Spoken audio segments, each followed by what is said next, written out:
Hey guys, what's going on? James here. In this video today, we're going to be taking a look at Daniel Jeremiah's mock draft 2.0 and who he had the Tampa Bay Buccaneers selecting, because it's a little surprising in my opinion. But before we do that, I do also want to take a quick look at another mock draft that was done by uh, Gennaro Felice, I believe is his full name here, on NFL.com, and he had the Tampa Bay Buccaneers selecting Shamar Stewart out of Texas A&M in his mock draft. Now, Shamar Stewart is an interesting player, 22nd on the Pro Football Focus big board, a pass rush grade of 67.2, a run defense grade of 88.2, that was elite, a true pass rush grade of 72.6, a pass rush win rate of 12.4%, and a run stop grade of 5.5%. So Stewart, obviously better as a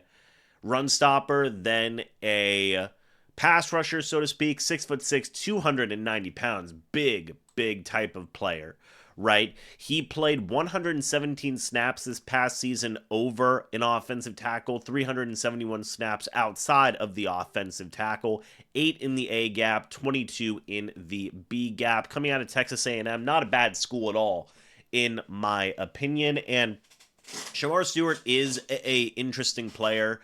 He's not necessarily one of the top edge rushers that I would like in terms of comparing him to maybe like a Nick Scorton or especially like a James Pierce Jr. or something along those lines, but I do understand the need to get more edge rusher depth for the Bucs. I've talked about that a lot. We've all talked about that a lot so far this offseason, so I don't necessarily hate the pick.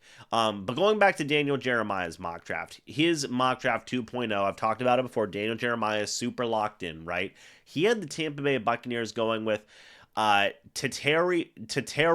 McMillan coming out of Arizona. Now, that is a very interesting player to be dropping all the way to pick number 19. He's third on Pro Football Focus's big board. You take a look at what he was able to do at Arizona the past couple of seasons. He's been an absolute beast, right?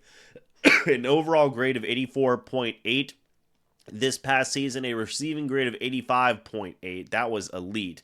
2.87 yards per route run, a drop rate of 7.7%, a contested catch rate of 60%, and an 89 overall grade. That's elite versus man coverage. He had 1,316 receiving yards this past year and 8 receiving touchdowns. 6'5", 212 pounds. There's a reason this young man is third on Pro Football Focus's big board. He looks to be one of the next great wide receivers in the NFL. One, I'm surprised that Jeremiah had him falling all the way to pick number 19. And two, I am surprised that the Buccaneers did take him there. Now, in Jeremiah's blurb that he had written about the Buccaneers taking McMillan here, it did mention that, like, essentially this would be if Chris Godwin left in free agency, and maybe, right? Maybe, but you would still have Jalen McMillan there. You would still have a couple of guys. I assume the Buccaneers would bring in a different wide receiver if Chris Godwin left. So, in some ways, I do understand where Daniel Jeremiah is coming from. In other ways, I do kind of think like, okay, was he just told to come up with another mock draft and then said, hey, let me make some things spicy here? Does Daniel Jeremiah really believe that Tateroa McMillan is going to, one, drop all the way to 19, two, Chris Godwin's gonna leave in free agency? All these different types of dominoes are going to fall into line to where that pick is going to happen. Or is it just a matter of, hey, he had to come out with a second mock draft, and that's what he ended up doing? I don't know, man. I don't know. I don't personally see it happening. I don't see Chris Godwin leaving the Tampa Bay Buccaneers. I don't see McMillan being on the board at 19. I mean, I tell you what, though, man. Even if he was on the board at 19, I could see him taking him and just saying, hey, we're gonna have Evans, Godwin, and Tateroa McMillan out there, and Jalen McMillan running around, and then the future of your position is gonna be Tateroa McMillan and Jalen McMillan, the McMillan guys, the McMillan boys is what we'd call them, and they'd be running around going crazy. I mean, I would say why not, right?